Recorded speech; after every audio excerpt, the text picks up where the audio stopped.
Hello and welcome to the Roker Rapport Podcast. I'm your host Chris Cam, and joining us this week is Derry's own Paddy Hollis. How do you do? Not too bad, thanks. I'm doing well. Immediately in there with the Irish crack with Paddy, it's great. Also joining us is brand new philosopher from Sheffield University. It's Alex McCain. How do you do? I'm not too bad. Thank you very much for the validation of my achievement. I appreciate that. It's a 2-1, something Sunderland don't see too often. Graduation party was nothing, so I feel like my validation's worth more. We're also joined by the wonderful BBC Newcastle commentator Nick Barnes. How are you doing, sir? Very good. What a welcome. Thank you. It's been quite a while since you've last joined us, but I think this is your third. Yes, and I was meant to be on towards the end of last season, but then events at Sunderland got in the way. I think I got drafted. I think a certain Stuart Donald got in the way of things. How dare he? But no, speaking of Stuart Donald, we've got plenty to cover in the last week, because as is the case with Sunderland, it's every week is a new storyline. But let's get off with the good news. A 6-0 win for the lads in the Skullduggery derby over the weekend. Triumph over St Mirren. It's only a pre-season game, but let's get overexcited. So Nick, what was your biggest takeaway from that result? I think the fact that a lot of people had said to me before the game that they'd love to see Alan Stubbs' team concede a lot of goals, and I before the game couldn't see it, thinking, okay, that's great, nice thought, nice sentiment, but it'll probably be 1 or 2-0, 2-1, whatever. But 6 without reply, that couldn't have been nicer. That was quite sweet, actually. But to the nitty-gritty, I thought St Mirren were poor. I think they were okay until Sunderland scored, without really causing or ringing any alarm bells. But I think when Sunderland put their noses in front and when they went 2-0 up, I think St Mirren, I say throw in the towel, I think it's probably the wrong expression. I don't think they threw in the towel, but as a competitive unit, I didn't think it was much of a match for Sunderland. And in terms of an exercise for Sunderland, which they wanted in to try and play a team that you'd think would be on a comparative level or thereabouts for them this season, St Mirren didn't really offer that in the second half, especially. And but that said, confidence-wise, it's great. I think 1 or 2 players, again, did themselves, a lot of good in terms of getting games under their belt and starting to look like they're bedding into the team. I'm thinking of Dylan McGeouch and Chris Maguire in particular. I think McGeouch, for me, has been the standout player in pre-season. Don't know about the others. Is that how you say that? Yeah, I asked him. Yeah, well, there was a big debate about this last week because someone said to me it's McGeouch, and they said, for reference, listen to the video he did for the club website when he signed. Well, if you listen to him, because he's got quite a strong Scottish accent, it's you could conceive it as being McGeouch. Yeah. But actually, when I spoke to him at Grimsby on Tuesday night, I said, look, on Saturday I was calling you Dylan McGeouch because I know a couple of Scots and they said that's how you pronounce it. And I spoke to someone at BBC Scotland and we've all come up with Dylan McGeouch. He said, perfect. Absolutely right. And if you listen to his interview, it is actually McGeouch, but you can see how that McGeouch can become McGeouch quickly as well. But it's definitely McGeouch. So McGeouch is fine. Yeah, I think 2 podcasts ago, I think it was me, you, Connor, and Nichols all had a really hard time trying to think of the pronunciation ourselves, and we all had a different answer. Mine was McGouch, arguably the furthest away. I think actually no, you had McJeff, which is equally as controversial. To be honest, last season Jason Denier I remember talking to him at Bury, and he came out with we said Denier, and then a week later I saw an interview said it's Denier, and so even Robin Router was saying, he said, well, in Holland we say Router, here you can say Router. Well, that doesn't actually solve the dilemma. What do we call it? I kind of think of it being as Router because that's like the instrument. Well, it's like Wi-Fi, isn't it? Yeah, it is exactly. But he said to me, Router is how they pronounce it in Dutch. My other one this season is Max Strycek. Well, I was saying Strycek on Saturday. I've been told it was Strycek. Then I had a tweet from someone whose wife is Polish, who was going apoplectic with my pronunciation, and says in Polish it's Stryjek. So I've got to speak to Max and find out what his take on it is. But it'd probably be the same as Robin Router. Well, in Poland it's Stryjek. Here we say Stryjek anyway. So, well, with it being we're no further forward. With it being a pre-season game, obviously, so we did lose against Darwin 1-0, and there was a lot of people. Half of the fan base seemed to want to freak out and go, "That's it, we're doomed. League Two, here we come." And then another half of the fan base were going, "Well, it is only a pre-season." Yeah. So, does that same rule apply to St Mirren? If, say, for example, we were the ones who just got beaten 6-0 off St Mirren, should we have been in meltdown mode, or can we really take a lot from that game? Yeah, I think if apparently no pre-season games matter, you can't pick and choose which ones have meaning. So you're either all in or all out, in my opinion. You're either doom and gloom at a loss against a terrible team in Darlington, comparatively to us, well, comparably, whichever the word is, and, overjoyed that we're beating a team around our level 6-0, St Maron, which you'd say really, would probably slot in somewhere in League One or perhaps the Championship. I'm really not sure how it's really tough how it translates. Yeah, I'm not sure how it translates, but I'd imagine they'd be in and around where we are. So yeah, I think really you either have to take them all as just being fairly trivial games, or if you're going to take them seriously, take them all seriously. There's no point sort of picking and choosing which ones. It was good to see the academy players got on the score sheet. Though that would be a big confidence builder for them. Like, Paddy, do you reckon that's a key part of our season going forward, is making sure those young players keep contributing? Yeah, I think because obviously we know last season I sort of feel the academy players were sort of thrown in almost like just to plug the gap. Obviously, but before the season started, there probably wasn't that many plans to have them that involved. But obviously, you look at the likes of, I think Honeyman played in at least 30 games, and obviously before the season started, that probably wasn't in the plans. So I think going forward, I think next season there'll be obviously much of our team's going to be probably built around these academy players. Obviously, we've got these new signings in, but obviously we've got these academy lads who, a lot of them have quite a bit of experience now compared to other players we just brought in, and I think it's going to be really important just to give them more game time. And then obviously, we see all the goal scorers against St Mirren were academy products, and that's fantastic really, because they're going to be the lads who we're going to be wanting to put performances in to get us back playing good football and getting promoted, and hopefully next season, fingers crossed. So you're saying McGeek was the standout player in pre-season. If you're looking at academy lads, then who do you think's made the biggest steps so far in the summer? Well, interesting one.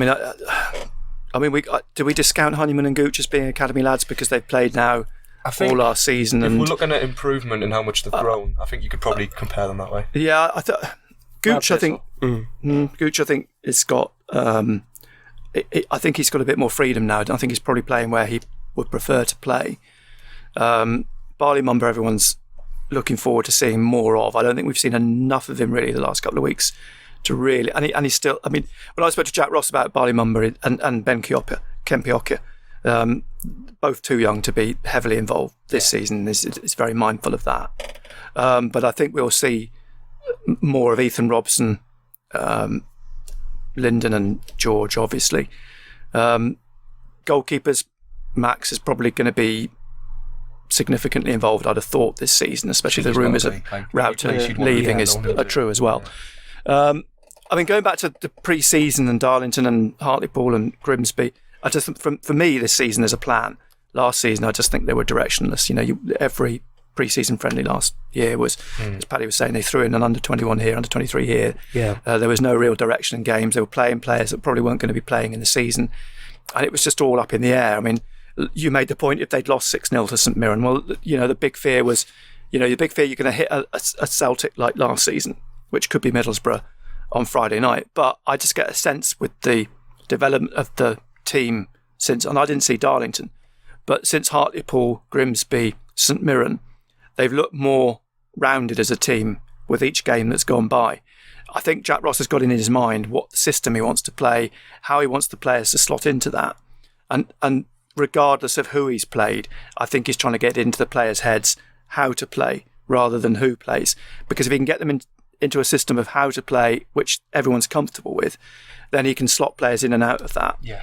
And he himself has said, he's not too worried about the size of the players, and regardless, we'll probably touch on this, that they're too small. Yeah. He's not unduly worried that they haven't got an out-and-out goal scorer, because Saturday proved the under-23s can weigh in with goals. Yeah. And so all those sort of areas where people have got worries, he's a little bit more sanguine about. But I think at the same time, he wants to get in some experience, clearly wants to try and get in a striker, clearly wants to try and get in an experienced midfielder, more defenders, and probably another goalkeeper. But he's got 2 weeks to do it, and we've seen, it's not as easy as we'd be led to believe sometimes, to get players in because there's competition for them. And at the moment, Sunderland are a League One team. They clearly haven't got a huge amount of money to spend, whatever's been said, because it's already been established they're having to sell to buy. So there are caveats to some of those issues, but I feel much more comfortable with what I've seen this pre-season than I did with what I saw last pre-season. It struck me when you were saying that, he's got a system and it doesn't really matter who's in the system because everybody can understand, and that's obvious staple of every football club, isn't it? Every team has their own system. Sunderland haven't had that for years, and hearing that saying about a Sunderland team, I was like, oh my god, we actually do have a man with a plan. I mean, and I like what I've seen of Jack Ross. A few people have said to me, what do you make of him? I like him. He's professional. He clearly did a very, very good job at St Mirren. I spoke to a few people at the weekend about his time at St Mirren, and they love him absolutely. I mean, you saw during the game, they're going up asking for selfies and autographs from the manager in the dugout during the game, and he's more than willing to give them. But I mean, he said, people said to me they were absolutely devastated when he decided to leave, and really upset.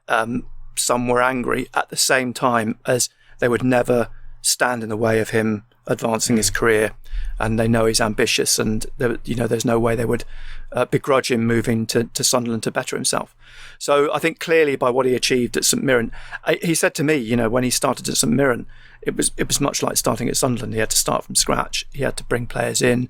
He had a small, in terms of stature, they were small, but he said, that didn't hinder them last season. So I think he can, he's clearly a man that can work around that. He can find a solution to that if needs be. And I think my solution to it, I think Gooch and Honeyman to a degree illustrated it at the weekend, is pace. I think if you've got pace, from my experience, some years back when I covered Carlisle in League One, League Two, if you have pace in those divisions, you are a step ahead of a lot of the clubs.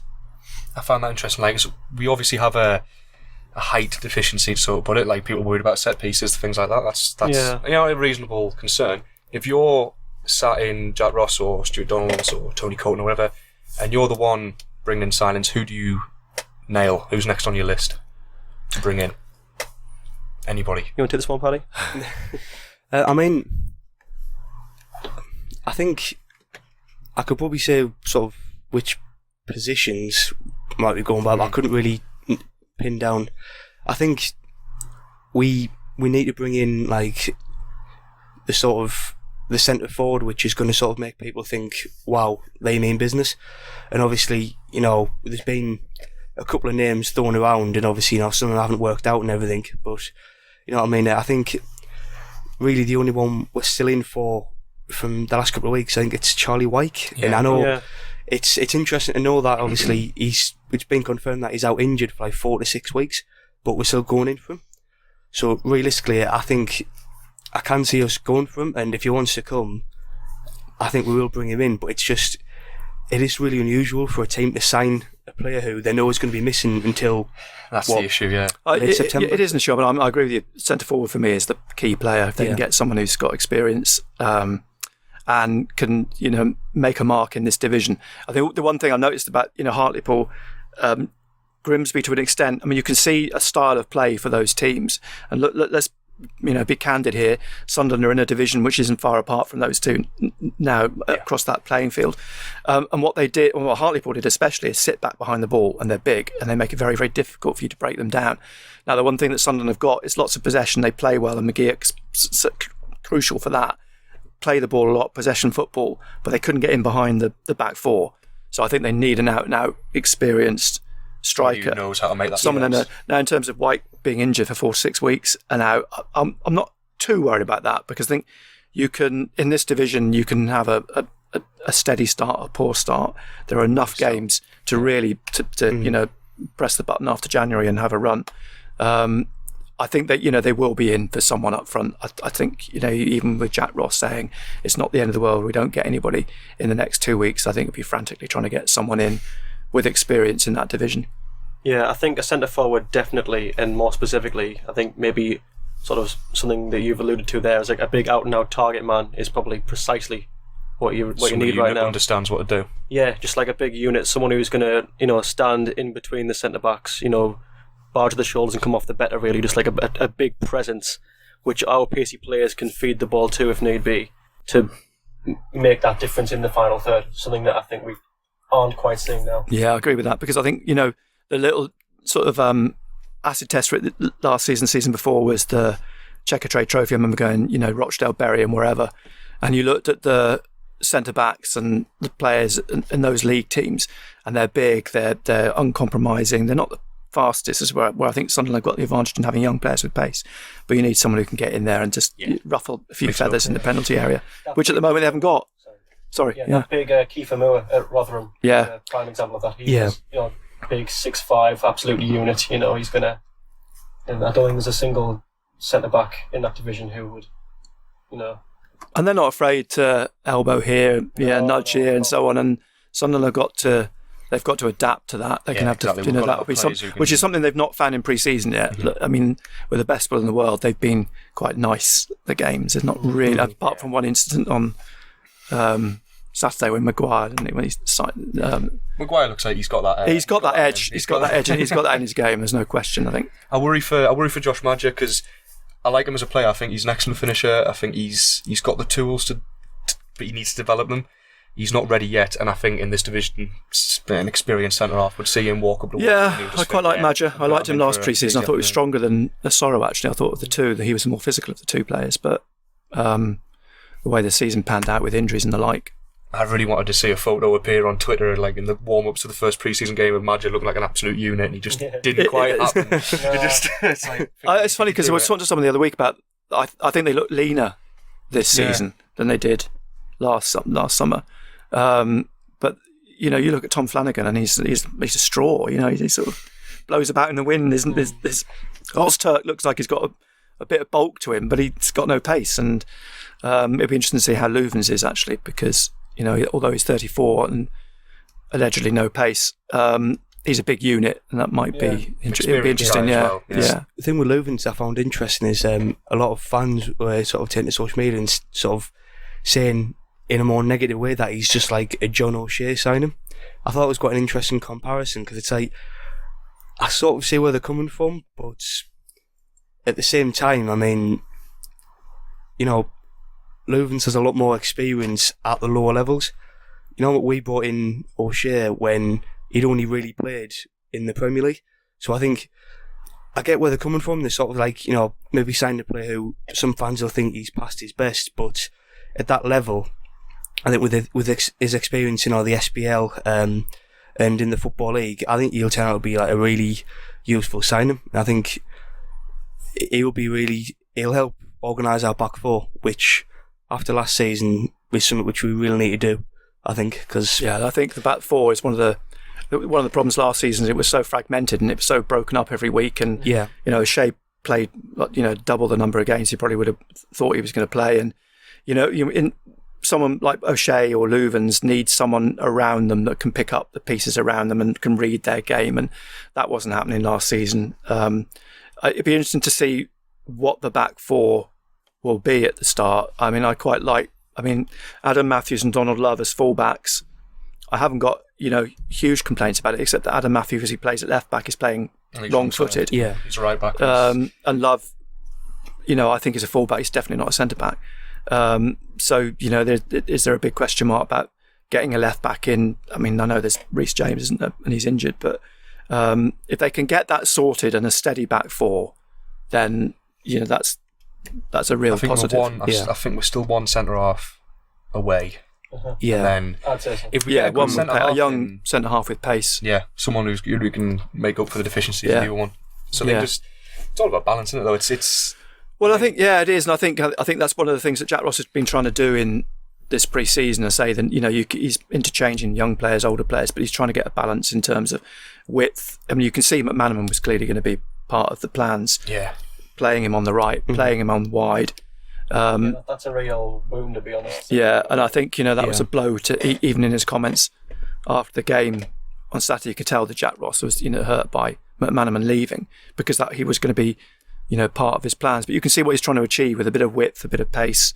McGeoch then tidying up at the back and just driving everything through the middle. I'd love to see Watmore in that system. Yeah, well, you see, that's another thing. We've got Watmore to come back. What sort of player is he going to be like?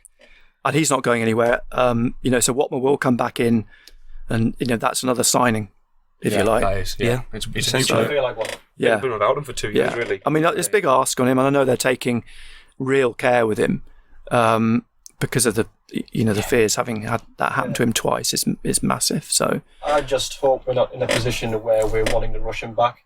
I think hopefully we'll have the strength and depth to not have to, be at the sort of the last 2 or 3 weeks of his recovery and think, come on, Dunk, get back on the pitch now, because that's, all you need to do is bring him on when he's not quite recovered. And I'm no physio, but that tends to be when, injuries sort of they get worsened by having. It's such an innocuous thing, and when he went down last season and it happened, it was you looked at it and thought, well, has he really done it again? And I couldn't believe it. It's just awful. It's staggering, really. You just don't.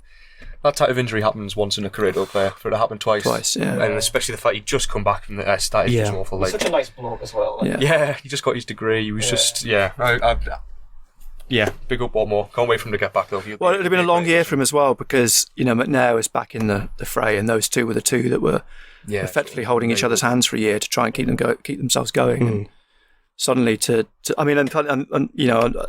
that, David Billingsley's left as well, who was really, Duncan Watmore. David was the guy that was really getting Duncan through it.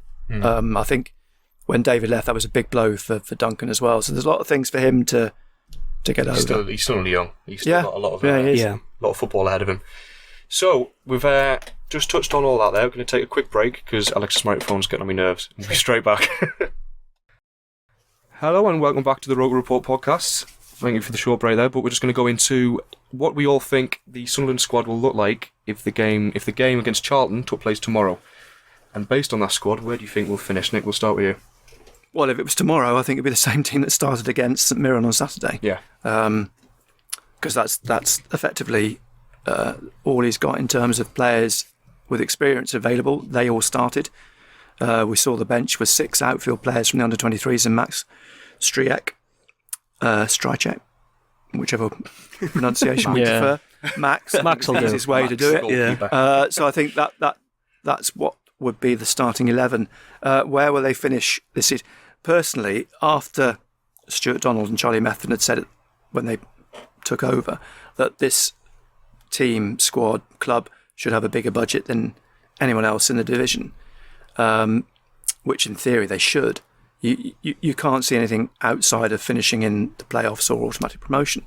I think not to do so in those circumstances is bordering on the negligent, because if you've got those resources available, you should be able to get players in that are better than most in this division, and you should be able to, and I think Jack Ross with his experience should be able to fashion a team that is in that position. I still wouldn't discount it, even if they didn't make the number of signings they want to make, because they will make more signings. I think at the moment, clearly there's a big worry that the squad's too thin and it's over-reliant on the under-23s. But I'm still fairly optimistic. I think if they finish playoffs or automatic promotion, I think that's still a really realistic aim for them. Yeah, do you guys agree with that? Is that a fair assessment of this? Yeah, I think so. Yeah, definitely. As you said, we can't really change the squad much, so I don't think it would change. It's top 6 minimum, really. Can't really anything lower than that really is a complete failure. I think. And I think you look back over the last few seasons, the teams that were relegated from the Championship and were ex-Premier League teams, on the whole, they bounced back. The exceptions being the clubs that had massive financial problems. Leeds had the administration issues and got docked. Was it 18 points when they went down? And they still, on that, managed to nearly get promoted back to the Championship in their first season. Portsmouth, again, they had huge problems. We know that saw them drop even further. Sheffield Wednesday, again, huge financial problems. No surprise. Portsmouth and Sheffield Wednesday had same owners, blah, blah, blah. But your Blackburns, your Wigans and whoever have all gone down and come straight back up. I think Sunderland have got to do that. Yeah, generally it takes one hell of a hurdle to stop a team of the stature of us and the others from going straight back up to the Championship, really.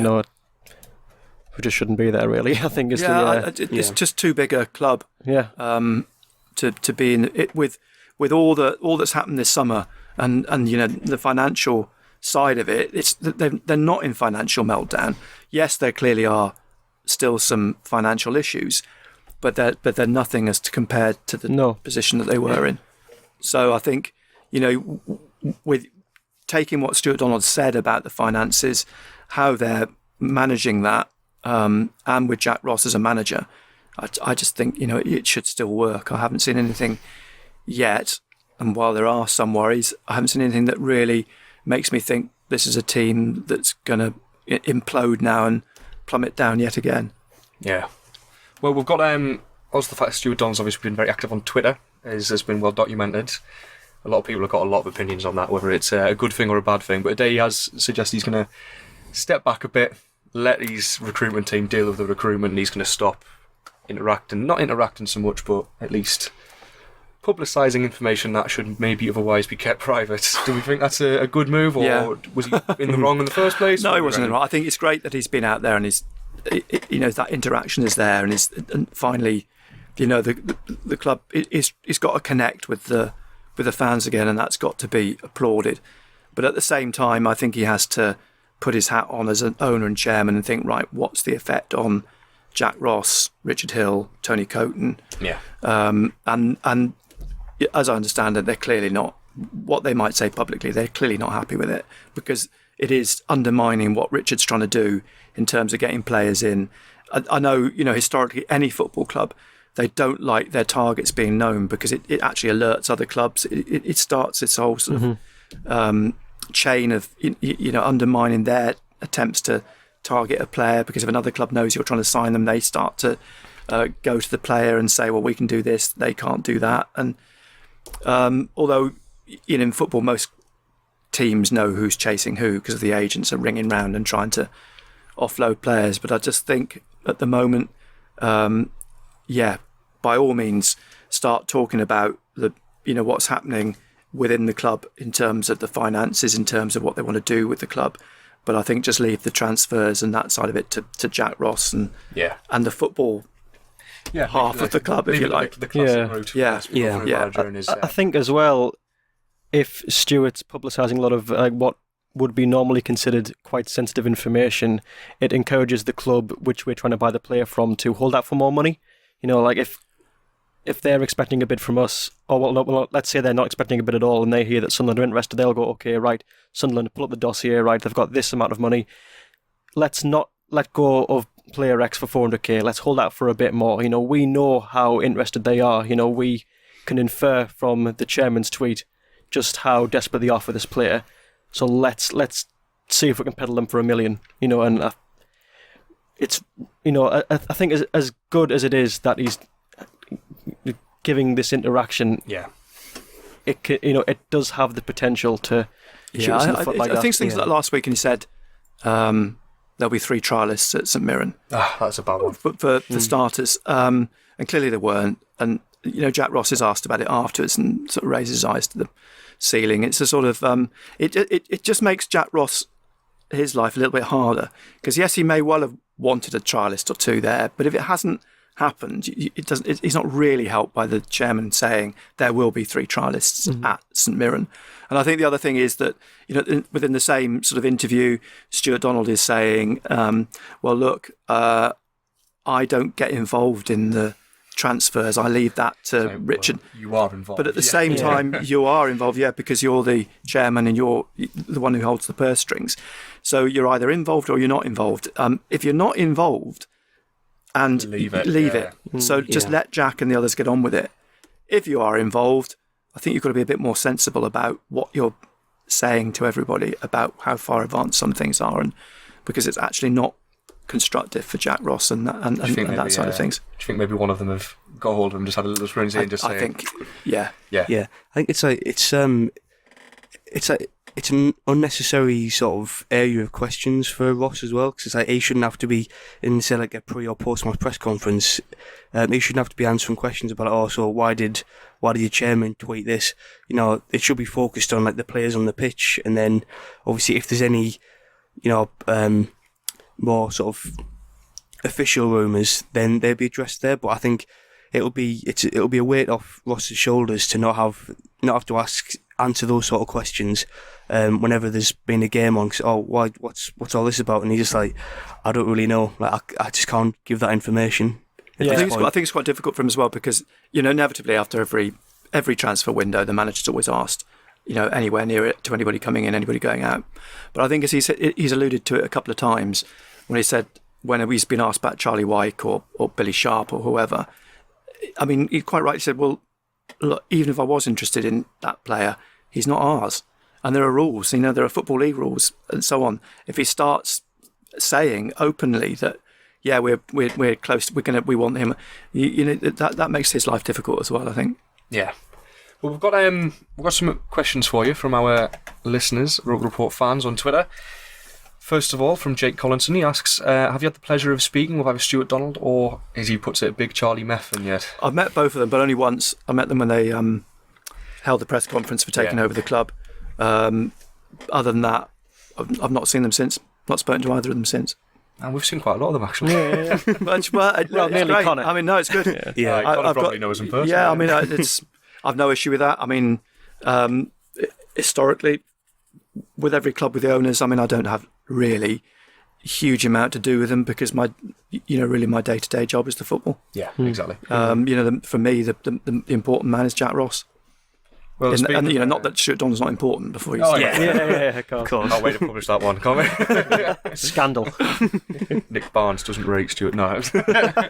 We've got a question here from ITV Simon O'Rourke. I have no idea what he's on about, but we're going to ask you anyway. Him and Benno getting the caravan. Right, yeah. I know. Last season, when relegation to the Championship, I said, Benno, we're going to have to buy ourselves a little caravanette or caravan because we got that many games away. Yeah. And we had all sorts of plans. Your little Dormobile, red and white, But then this weekend with the heat wave and everything that's, the weather that we're having at the moment, I revised it before the St Mirren game, saying really what we ought to buy is an ice cream van and travel around in the ice cream van, especially since we've got games at Blackpool and Fleetwood, albeit they'll be in the middle of winter. But if this heat wave continues, who knows? Ben will be dishing out Fabs and Magnums and whatever else. No, you ever seen Max and Paddy, Nick? No. Similar concept. That's the only image I've got in my head now after you've been saying that. There'll be Benno and a Pinny. Oh, man. Magical. That sounds excellent. Thanks, Simon, for that question. That's our little adventure in our ice cream van. We've got SAFC Dolphins asking, more personally to you, will you be writing a book about your time with Sunderland? I've often thought about it. Time's a big factor. Look, I mean, 15 years, 16 seasons, and look at the managers. There is lots to write about. I mean, beyond that, I mean, I've worked with Bobby Robson and others. There is plenty to write about. And my partner, she's desperately urging me to write the book. I've already started. She's made me take notes. I've been making notes, fastidious notes going back through the years. I mean, even from Carlisle United days, going to Wembley on the team bus and so on and so on. There's lots of Michael Knighton. There's another character. There are plenty of characters, plenty of stories. It's sitting down and writing it. Would there be many notable Sunderland managers that you just have to just leave out? No, not really. I mean, they're all. They all got a story. I think they've all got a story. I mean, I can't think of any man, even Mick McCarthy. I mean, who seems the most prosaic of them all. Had his moments. So, but they've all got. When you think about it, we've been quite lucky in terms of the personalities, if you want, for want of a better word, who've been. I mean, no disrespect to Simon Grayson, he's probably the most, the most boring of them all. He's a lovely, lovely guy and everything, but that's.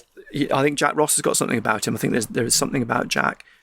It'd be interesting in 3 or 4 years' time whether his profile is raised so much that he's become a name, if you like.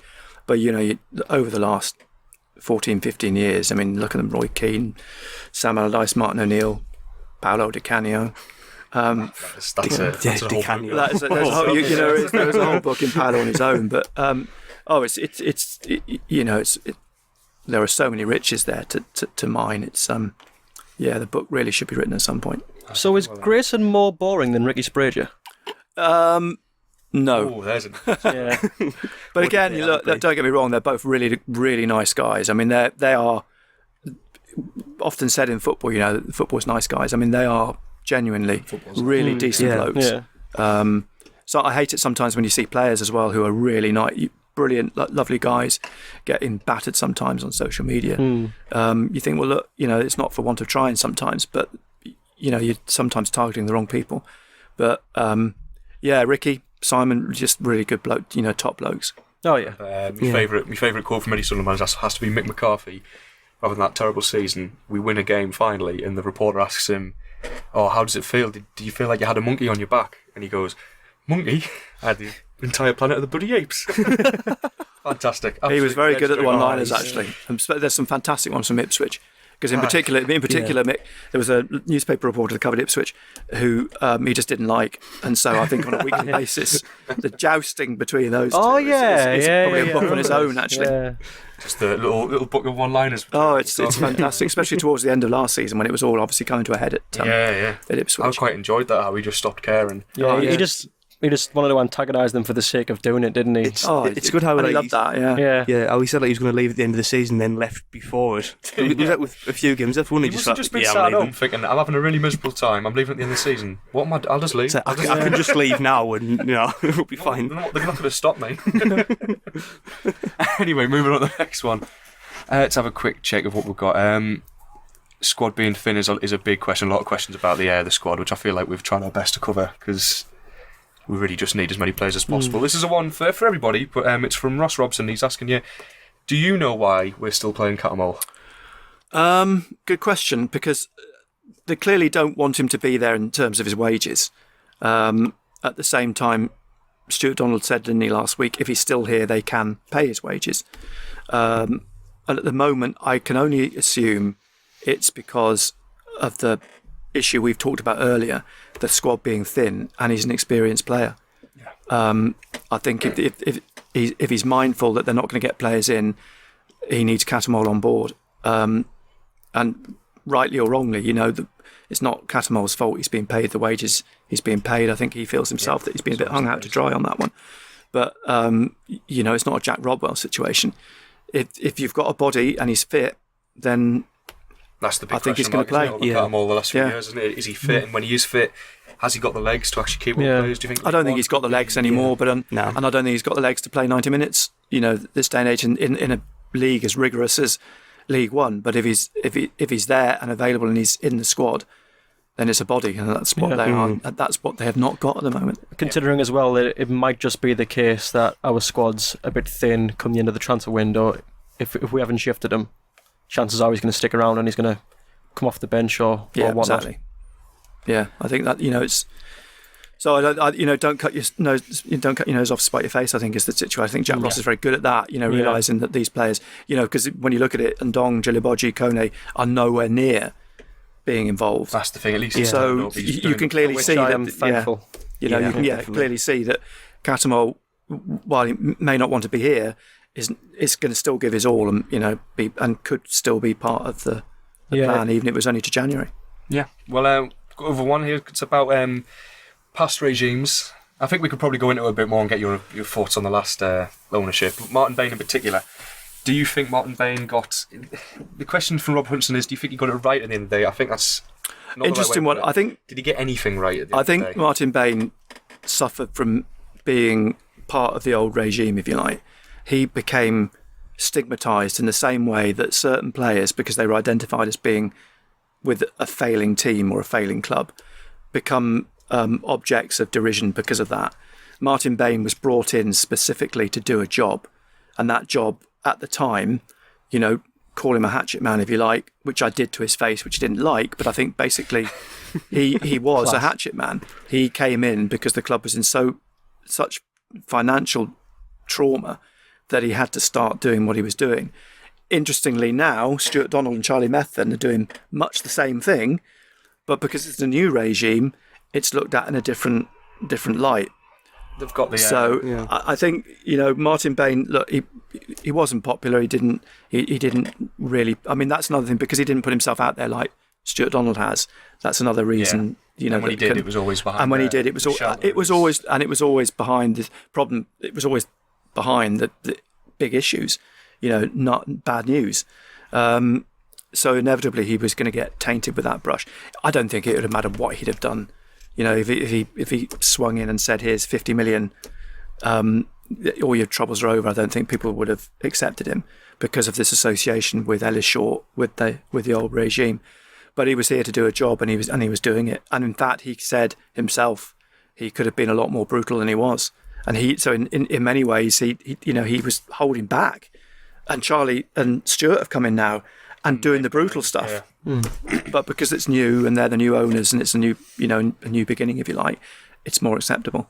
Yeah. I mean, do you think there was with Ellis Short in particular, do you think there was a certain point in his time that everything sort of tipped and it went down? Yeah, I think it was a gradual thing? No, I think it came to... I think he was losing interest in it really after Steve Bruce. I think. Wow, that far back. Yeah, I think it was. I think the amount of money he was pumping in, and it wasn't really working. I think he was starting to lose heart a bit. It's significantly. He used at the start, first few years, he was at every home game, and then that tailed off. He'd been at every away game. That tailed off. He started watching the games at home. That tailed off. I think he. Gradual. I'm not sure. I think there was a point at which he just wasn't enjoying it anymore, was hemorrhaging money, and it just wasn't working out for him. And I think he then, he fell out with Gus Poyet, he fell out with whoever. I mean, that was one trait of his. He always fell out with a manager. Didn't matter who it was. He'd always fall out with them down the line. Well, Roy Keane left before he got in. Yeah, because they'd fallen out. So, and I just think it's I think when you look back at it now, historically, hindsight, the perfect art, and you look at Randy Lerner at Aston Villa, Ellis Short at Sunderland. It struck me a lot. It's the American owners. The American owners of football clubs. They don't really understand the finer points, if you like. Yeah, there's perhaps a cultural difference. It's a cultural thing. Yeah, a cultural thing. I think that inevitably, in the end, I mean, that's why I'd have a worry about some of the Chinese takeovers and so on down the line. I mean, that's one thing about Stuart Donald and Charlie Methven, which I will really embrace, is that they're English. They understand football. They understand the culture. I mean, they're Oxford. It doesn't matter. It doesn't matter whether it's Oxford, Eastleigh, or Sunderland. They understand, what it's all about. And I don't think really foreign owners can really ever get under the skin. No, I think English football. They are a lot more sort of able to view football clubs through like a corporate lens that we couldn't bring ourselves to do, and that's what distinguishes Donald and Methven from these people, because as you say, they're football fans. They get what a football club is from that first person experience of growing up in a country where football teams are the lifeblood, of your sporting culture. Yeah, and in one way I feel a bit sorry for Martin Bain, because Martin Bain had that understanding from his time, and he's a huge Rangers fan, and he understood that culture. But he had a job to do, which was counter to his beliefs in, because if you spoke to him, on a personal basis about football, he loves it. I mean, you have long conversations about, clubs like Burnley and getting it. You go to Burnley and Burnley fans get it, because it's a good old fashioned football club. Very jealous of Burnley at the moment. So but he had to wear his hatchet hat. And so going back to this, the whole cultural thing, at least Sunderland do have owners now who get it. There are still obviously issues around that, but on the whole, I feel, it's nice to think that the club's in the hands of people who I think who want it to flourish again as a proper football club. I think. Also, I think obviously you're saying that. Obviously, they understand what it feels like to be an English football fan, but it's also the fact that they've been involved with a non-league side as well. And I think that is really sort of, I know a lot of people who say the football league's sort of bread and butter, but it really, if it makes sense, the lower non-league is even more sort of bread and butter. I was don't use that phrase twice close to each other, but it's that's where they've been owners of a team where they need their gates money to survive, and I think it's going to be good for them to bring this sort of like, it's like a philosophy from a much smaller side than Sunderland's. It'll be, you've got that value for every penny. It's interesting to try and apply that to it. I mean, I think that's the one thing that I think that's the steep learning curve for Stuart Donald at the minute. Is that it's not easily. It's not easily, and I think they'll naturally be more resourceful from the average football and league. Suddenly he's going on Twitter and there's 40,000 want to talk to him and not 4,000 that want to talk to him. He's doing the same things he was doing. And I think which is great because if he could get that right, brilliant.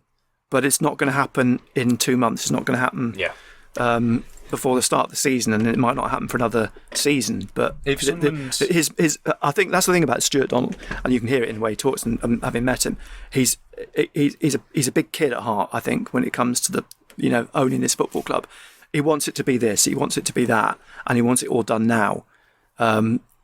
In his ideal world, he's champing at the bit to get players in. He's champing at the bit to get the seats in. He's champing at the bit to. Yeah, I definitely got that impression. And I just think sometimes you just need to stand back a bit from that.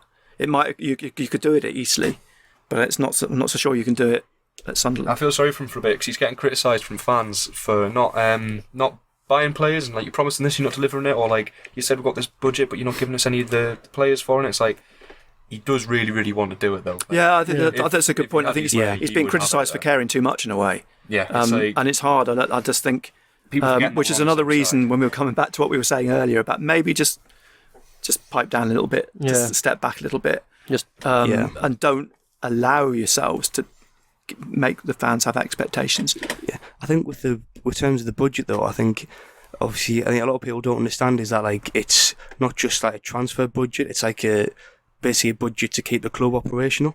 So obviously it's like it's wages and all that sort of thing, and it's obviously we'll have a bigger budget in terms of how much we can spend on the actual running of the club every week, every month, but we don't have like £5-6 million to go and spend on one player.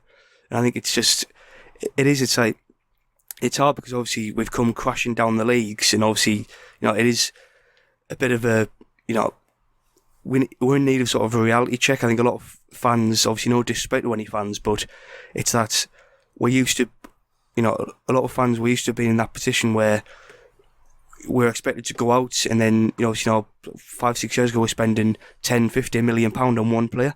And obviously all of a sudden, we're going to be nowhere near that level. I think it's going to be interesting how we need to sort of get back to realising that it's not going to be as easy as it was then, just to have all that money to spend. I think it's a good point, and in that I was thinking the other day when John Egan moved from Brentford to Sheffield United, and you think, well, you look back over the years, well, not just one, there are a number that got away, and you think, well, and part of the reason they got away was because Sunderland, if you like, had ideas above their station. They thought they were a bit with this, and we don't need John Egans, we don't need. Yet now you've come full circle.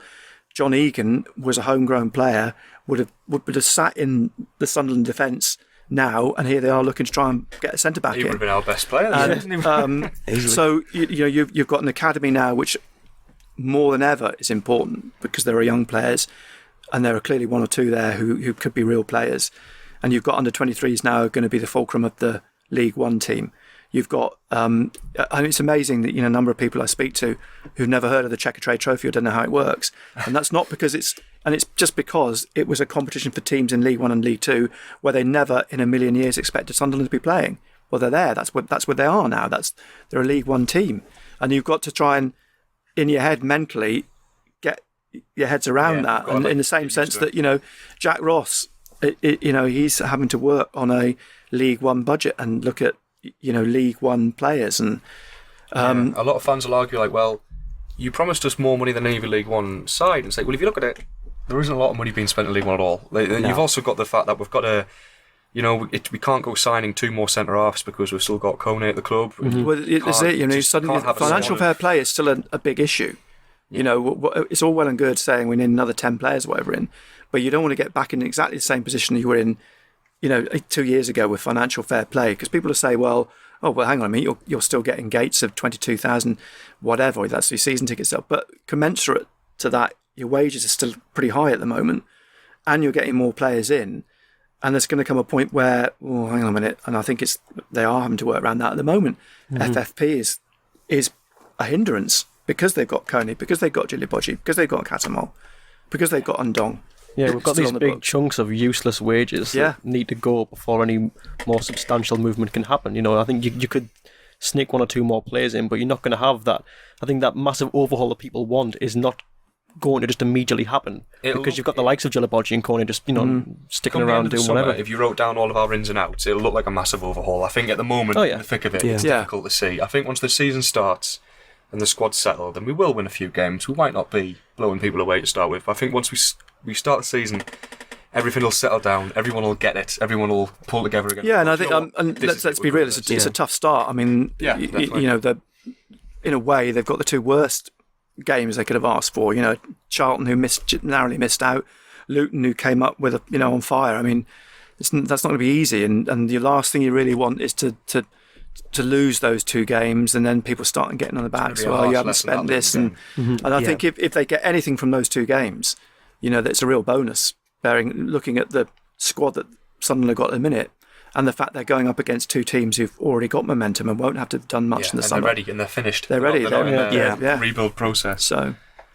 we've got we've covered all the meaty, the juicy topics. We're going to go through some nice little what are your favourites, what you like, what you dislike about different players and managers for your time covering the club. So we'll start off with favourite manager, and I want to sort of add a bit more. This is from Stuart Proctor 96. I just want to also add that if you could have one manager to pull out of Short's era and put in now, no slight on Jack Ross, who's doing great work already, but if we could, one manager you feel sorry for and you could bring into this era to enjoy Sunderland as a manager instead of being Chris Coleman leaps out at me. I mean, I know there were lots of people had doubts about his tactics and everything last season, but in terms of dealing with him as a manager, he was fantastic. It couldn't have been better to deal with from a press media point of view. Everyone we've spoken to, like we spoke to like George Colgan, Keith Downey, they all said exactly the same thing. Massive Chris Coleman fans. A really lovely guy, but understood where we were coming from.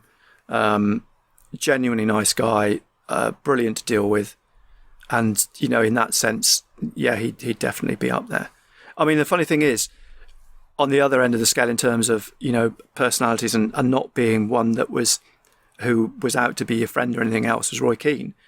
And you talk to, you know, if you talk to George and the others in the press, I think all of us love Roy Keane to deal with. He was fantastic. He was utterly professional. It kept you on your toes, you know, but it was a real pleasure going down to press conferences and even post-match. I mean, even when they lost at Everton that day, you know, 7-1, 7-1, 7-2, whatever it was.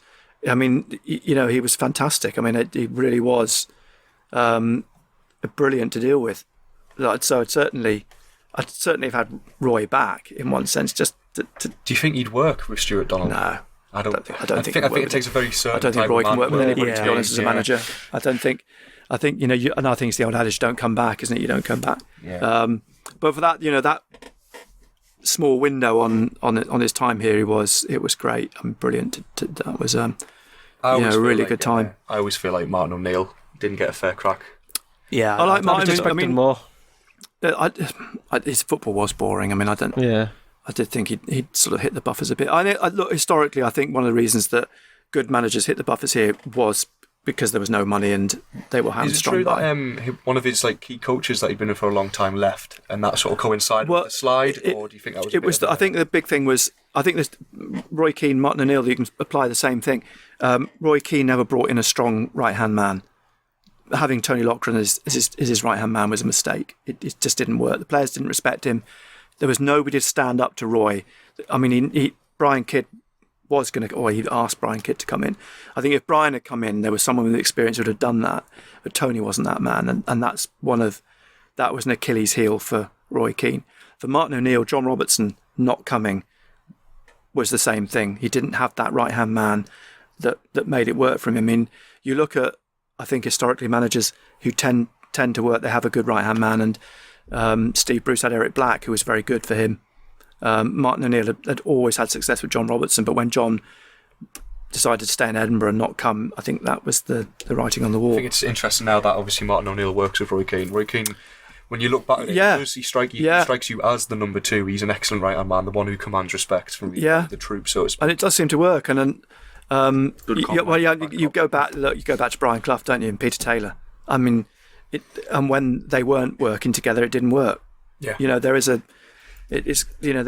When managers have those relationships, they work for a reason. And I think that was Roy's weakness, not having someone strong beside him. And Martin O'Neill, again, not having the one man beside him who he really bounced off. Yeah. We've got one more, a lot lighter than everything we've had so far. Who's your favourite goalkeeper? Because goalkeeper's massive issue for Sunderland. I'm hoping it's not anyone from last year. Crumbs. Who is my favourite goalkeeper? I like Mark Poom. Yeah. He was a really nice guy. I thought he was a good keeper. We had some good times when Poom was here. Of course, I always remember his goal. But yeah, I think, in my time, Mark Poom would top my list, I think. And I think I saw someone on Twitter earlier about what was the best save I've commentated on. I mean, that Craig Gordon save. Oh, has to be. Unbelievable, wasn't it? From that night, wasn't it? Yeah. That is so far ahead of any other save. You could not pick the Craig Gordon save. Maybe had a nice little run where he made some worldy stops, but Craig Gordon was... that was a world-class save. I mean, that really was. It was about 4 yards out, wasn't it? And he was going the wrong way. He was going the wrong way. It was 4 yards out. He shouldn't have got it. He shouldn't have. That was... It was anticipation, wasn't it? It wasn't... He didn't react to it. He figured the ball was going to come back. And it's one of those weird ones. Yeah, and it's one of those weird ones that when you see it live, it doesn't matter how many times you see it replayed, it never quite strikes you as brilliant a save it was when you saw it in the moment. You just judge the moment. You were waiting to pick the ball out of the back of the net, and you think, how did he keep that out? Watching it as a fan, you've got that moment where you know they're going to score, and heart's in your mouth, and you just completely all of a sudden suddenly it hasn't gone in, you don't know what to do. You sort of silently scream. That was anyway. That was fantastic. I'll tell you what, I mean, I also like Vito Mannone as well. I mean, I know he's flawed, but Vito was a terrific guy. I was sorry to see him go, but Mark Poom, Vito Mannone, top 2. Mark Poom, Mannone, that's a good list. And I think final question, we'll go around the table as well, because I don't think I've ever posed it to you two, but what is your favourite Sunderland memory, our greatest moment? And you're not allowed to say the cup final. I wasn't going to anywhere. God, let me heck. Because cup final is its own, doesn't it? It stands on its own... Favourite moment? Do you know, bizarrely, one of them, I think it's because it just makes me laugh, is the night when Jeff Whitley missed that penalty against Palace in the playoffs. More because Benno beside me was just going, what's he doing, man? What's he doing? And just going. I don't think I've ever seen a more incompetent penalty. And that just the whole little sort of scenario in those few seconds, it just still makes me laugh now. I mean, there've been so many good goals, there've been so many good saves, there've been so many good matches that it's glib in a way to try and pick out those. It's moments, you have little moments in an occasion. I mean, Carlos Edwards, that unbelievable goal against Burnley, and having done it a week or two earlier against Southampton, but to pull an even better one out. And Paolo Di Canio, the derby. I mean, there's so many moments like that. Yeah. But you just there are little things you just remember, I always feel robbed of one of my favourite moments, which is Adam Johnson's winner against Newcastle at St James's Park, where he went the length of the pitch on the break. Yeah. I feel like I can't have that quite as much as I used to. It's always funny. It'd be in my top 5 definitely, but now it's plummeted significantly due to obvious reasons. Well, I stole the clip of it from BBC and put it on Facebook for all my friends, and then obviously some fans on Facebook clicked it and it started getting shared, and it was massive, and it's got hundreds of thousands of views.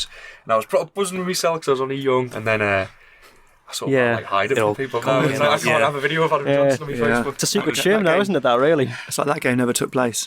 But I think my favourite one is Sam Allardyce 3-0 against Newcastle, because we were absolutely great. We were absolutely we should have been 3-0 down before we'd even looked like scoring.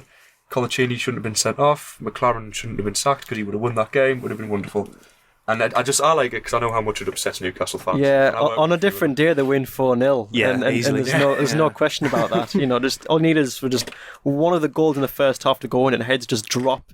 The home crowd's immediately doom and gloom, knowing that Newcastle are just going to come at them again. They'd be absolutely on cloud 9. It'd be unrelenting, but the one time in 99 other possible worlds, and we're in the one where that happens. But it's like, it's like that bizarre games, Blackpool at the Stadium of Light, where they score 2 goals on two shots on target. Oh, that was awful, that. Yeah. 45,000 shots or something, and still lose 2-0. Yeah, I like the reverse of that fixture when we won. I think it was like 3-2 in the end. Richardson scored. And... Yeah. A grey day, a misty, foggy. Yeah, the home Blackpool one was great because I remember that's when they had Richard Kingston in goal, and I remember he'd made like loads of bad mistakes, and it's he's gonna be so bad, and then he did this one where like he missed the ball, and it almost like literally spun behind him and went in, but he went back to kick it out. Then it's just like you come away from that game and it's like, how has he kept a clean sheet? How have we been unable to score past him, and then we've lost this game? I just couldn't believe it. I quite enjoyed our run of 1-0 victories over Man City. Yeah, that was every good. time we came round. It's sort of the first 3 times nobody noticed, but then it sort of we started going.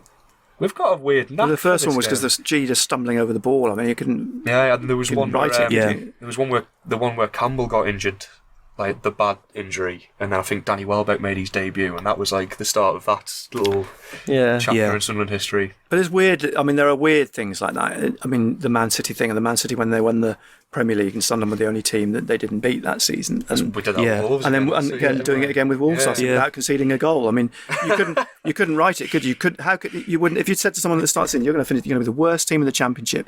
Yeah, you're not going to concede a goal against the team that goes up. If somebody said you're gonna like be the only team to go unbeaten against Wolves this season, I'd probably put money on us to win the league. I would have you wouldn't expect. Yeah, this is Wolves. They're the best team in the league this season, but you'll draw 0-0 away with 10 men, and you'll beat them 3-0 at home with a 16-year-old as your captain.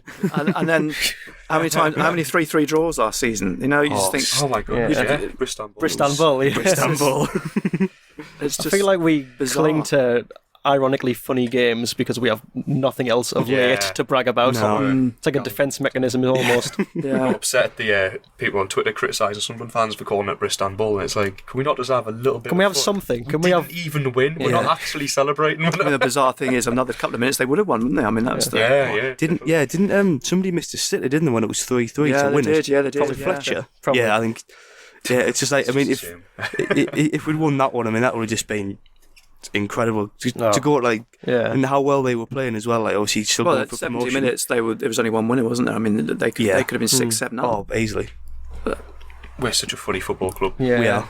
We just want nice things, really. Here's to another season of funny Sunderland things. So there'll no doubt be. It will be. Oh, it won't be as it won't be seamless. It won't be smooth. Yeah, when we're beating teams, when there's actually more of us in the away crowd than there is in the home crowd, and that's going to happen. It's ironic, isn't it? You know, 473, their documentary's coming out in October. I mean, at the start of last season, you know, chatting to them, saying, well, from your point of view, you know, you really either want a promotion or a relegation, don't you? I mean, that's what it's all about. You want drama.